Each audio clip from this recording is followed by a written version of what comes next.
From Divine Sistar of the Light, Raylene Brady. Sirius Isis Blue Star Kachina DNA activation. We are currently dismantling the confines and constraints of 3D linear time and duality reality by reclaiming and recalibrating our new but old light bodies. This is quintessentially what is occurring for all of humanity, despite your status, or whether one is conscious of this occurring or not. Purification through generating our sovereign plasmic codes releases the notion of warnings of extinction and Armageddon doomsday prophecy, exciting the mythos held in the cells to dance and zing as a shaking off of that which is static within elemental structures and our living, breathing reality. This is the true essence of Nether. Understanding the mechanisms of omnidimensional principles. Disillusion can only occur at the end if the elements at that stage are vibrating at the exact same rate of propulsion as that of its original inauguration.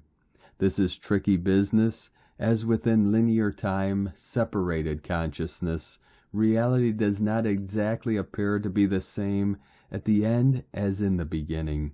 But if the two states of being, that is Alpha and Omega, are looped back on themselves whilst holding consciousness of what operates beyond duality reality, they are instantly terminated from 3D subscope, which, as you are well aware, creates omnispace.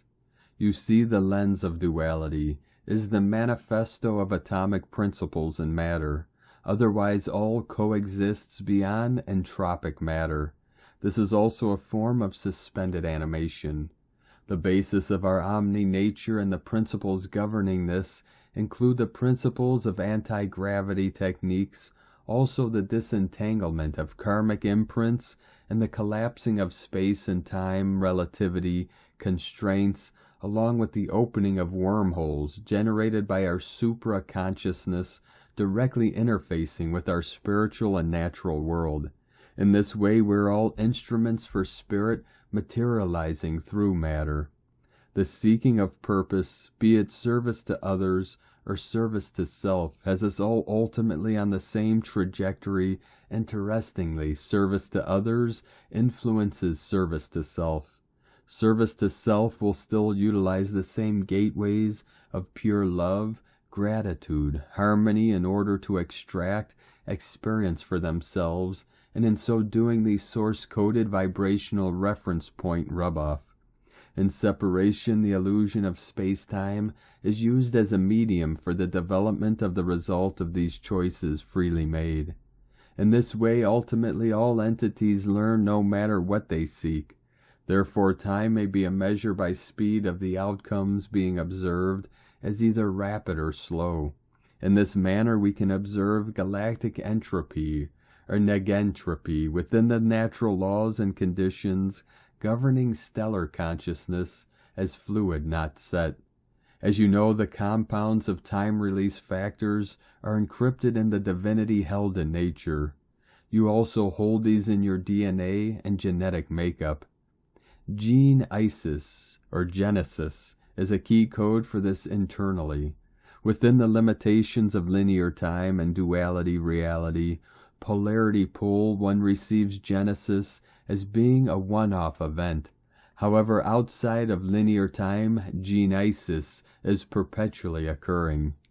As each of you recall many shared experiences with your soul groupings, you will be able to recognize or recognize the importance of what each of you carry for yourself and the earth, individually and collectively, beyond the notion of lifetimes being dictated from within the limitations of falsely introduced timeline constructs, inserts and inverts. Internal light spiraling is key in dismantling linear matrix limitations and quickening consciousness. The codex of the living libraries of Gaia Galactica are held within your own DNA patterning. Open the book and now glean. This is quintessential reading. Simultaneous release and recapture. The quintessence of our elemental nature, Nether, Go back, go forth, and bring it into now. May you reconfigure in time to activate individual and collective codal formulas. As the elements are metamorphosing within you now, co-creating a new seed coda for true earth and the collective consciousness of humanity. Raylene Brady.